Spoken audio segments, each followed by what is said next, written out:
Do you have a game plan for your financial future? Let me help you develop and execute a successful investment plan. Email me at earl.jessamine@td.com. He scores his first goal in the Q, driving the net, which is what we want him to do, and he picks up a rebound and loses balance and falls down, breaks his leg. So he got up, celebrated with his teammates, gave high fives at the bench, and just left. And he was out for 8 weeks. Yeah, well, I guess it all started out with his leg. I guess 3 games in, he had broke his leg, but that's when I found out that I had got sick, or I was sick, and I guess after that, I wasn't supposed to be in the hospital for that long, and then things just kind of turned sour, and yeah, it kind of affected Dillon quite a bit. I mean, he wasn't playing at the time, but he did come home on a few occasions, you know, to see his dad, and I know it did have a big effect on his play when he did get back in there, emotionally. When you're 17 years old, you don't expect your father to be ill and to be threatened by a death. So I mean, it's been really a tough situation for him to deal with. I think it was the first week of November. He called me after a practice, and he told me that he was diagnosed with pancreatic cancer. And then he said he's going in for surgery on November 12th. So I know that kind of shook me a little bit. And then November 12th, he went in, and the surgery went well. And we played in Halifax the next week, and I went down to see him, and they said, you know, everything's all good.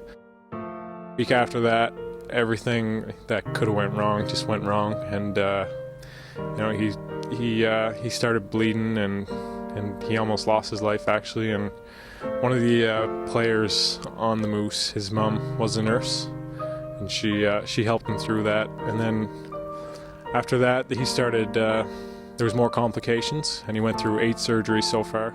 I don't remember taking the seizure. My wife knew there was something wrong for a couple of days, and then finally I did go into a coma for 5 days.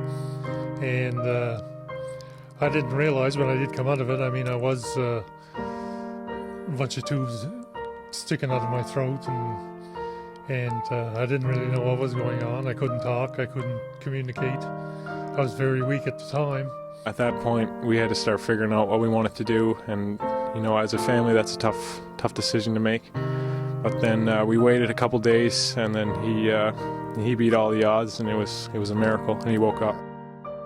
Dillon had put there, you know, going to lose my best friend, my dad, and I didn't even realize that was even going on. Family, I guess, just didn't want to tell me. Well, at the time, they said that there's probably a 1 in 1,000 chance that he's going to wake up, and that they would honestly, if he woke up, he'd be in a vegetation state for the rest of his life, and he wouldn't be able to do anything for himself. But then we waited the 2 days, and then he woke up, and he started following the nurses around the room with his eyes.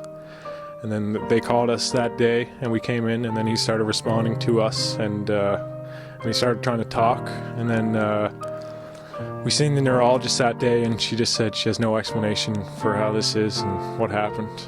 Brad, his father, just fought through it, and I think it's a great story. He just fought through it and came out of it, and not every human being has the strength to do that.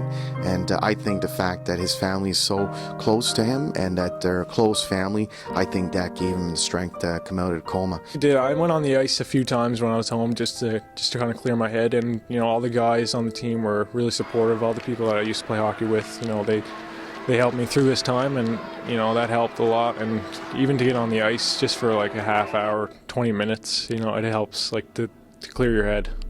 My wife told me that, you know, he broke down in the hospital, and Dillon's not an emotional kid, and for him to be breaking down like that, I know it really had a big effect on him. I got endless texts, you know, like, you're a strong guy, just stay strong through this. And the Halifax McDonald's organization, they donated money to my family with 50-50 proceeds and just donations. And the the Eastern Shore District High School hockey team. They had a fundraiser, the alumni game, and they raised over $2,000 for us. So I think that, that helps a lot. Our plan was this year was to follow him around the Maritimes and watch all his games. Right, we were going to go to PEI Moncton and do a lot of traveling, and of course that didn't pan out because of my sickness. He always tells me to, play hard, play physical, play my game, and he'll be watching on the laptop with Mom at the hospital. I haven't missed a game yet, so and they're fun to watch. We talk every day. We talk about his hockey and what he eats and what he did in practice, and so we communicate well. You certainly look at life a lot different than you did before. I can guarantee you that. Brad, thanks for this. Thanks for your time. Thanks for sharing your story, and we'll be following you and Dillon as we move in later in the season. Oh, thank you very much.